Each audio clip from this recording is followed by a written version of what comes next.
দর্শক, আমি রিফার ডেয়ারি ফার্ম থেকে বলতেছি। আমার ঠিকানা হলো চান্দিনাপাড়া ডোমার নীলফামারী, ডোমার বাজারের পাশেই। এই গরুটা আমরা বিক্রি করলাম পাশের গ্রামে।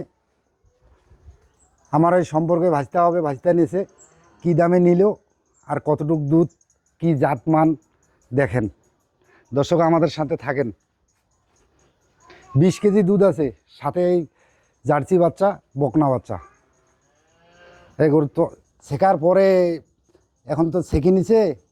এই ওলান দেখেন, এই যে মাথা, গরু চষা খিপ পাতলা, আল্লাহর রহমতে খিপ জাতমান ভালো।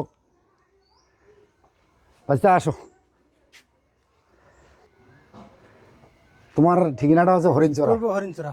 তো যাই হোক, গরুটা তুমি নিলা, আল্লাহর রহমতে গরু পাইয়া খুশি তো? হ্যাঁ খুশি। 20 কেজি দুধ আছে, আমি কয়া দিছি 20 কেজি দুধ তুমি পাবা। বাচ্চা গরুটা নিল, এটা প্রথম গরু পুষতেছে। আল্লাহর রহমতে সে আল্লাহ করি সে ভালো থাক, গরু ভালো থাক, সুস্থ থাক। গরুটা নিল 2,40,000, 20 কেজি দুধ আছে। যেটা লিগাল দুধ সেটাই আমি কয়া দিছি দর্শক, কোনো সমস্যা নাই।